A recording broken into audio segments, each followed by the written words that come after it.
అందరికీ ఈరోజు దేవుని వాగ్దానము. జ్ఞానము గలవాడు విని పాండిత్యము వృద్ధి చేసుకొనును.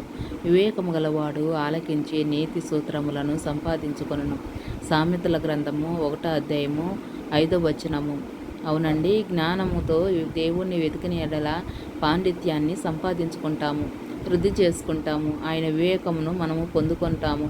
ఆయన యందు నమ్మిక ఉంచి విశ్వాసం ఉంచి ముందుకు కొనసాగినప్పుడు, ఆయన నీతి సూత్రములను మనము ఆలకించినప్పుడు మనల్ని జ్ఞానం గలవారమై ఉంటాము. దేవుని మాటలు తీసివేయక జ్ఞానాన్ని పొందుకోవాలి. ఆయన మార్గంలో నడవాలి. యోషోబు జ్ఞానముతో దేవుని ఎదిగి ఉన్నాడు గనుక ఆయన ఎన్నో కష్టాల నుంచి రాజరికానికి దారి తీసింది ఆయన జ్ఞానము. ప్రభువును నమ్ముకున్నాడు, ప్రభువును సేవించాడు, ప్రార్థించాడు. చిన్నతనము నుంచి అతను దేవుని యందు భయభక్తులు గలవాడిగా ఉన్నాడు గనుక దేవుడు యోషోబును జ్ఞానంతో నింపి అభివృద్ధి పరిచాడు, వివేకాన్ని ఇచ్చాడు, మంచి నీతి సూత్రాలను అతను అలవరుచుకున్నాడు.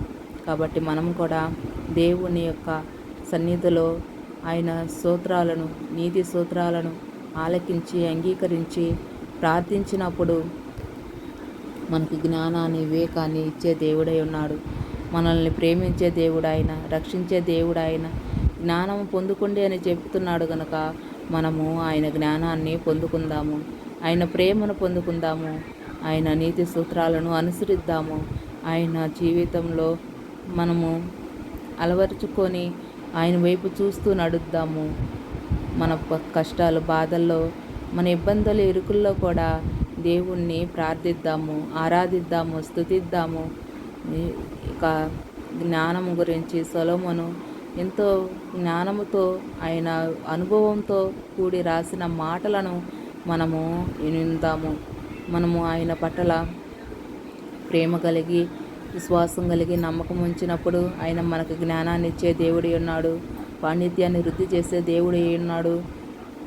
విడువక మరువక ఎడబాయక నీతి సూత్రాలను అరవర్చుకొని ఆయన వైపు చూస్తూ నడిచే జ్ఞానాన్ని మనకు దయచేయాలని మనం ప్రార్థిస్తూ, ఈ కొద్ది మాటలు దేవుడు తన ఎన్నికల్లో దీవించి ఆశీర్వదించాలని కోరుకుంటూ, మా ఛానల్ ప్రభు మాట తెలుగు అనే యూట్యూబ్ ఛానల్ను సబ్స్క్రైబ్ చేసి, లైక్ చేసి, షేర్ చేసి, కామెంట్ చేయండి.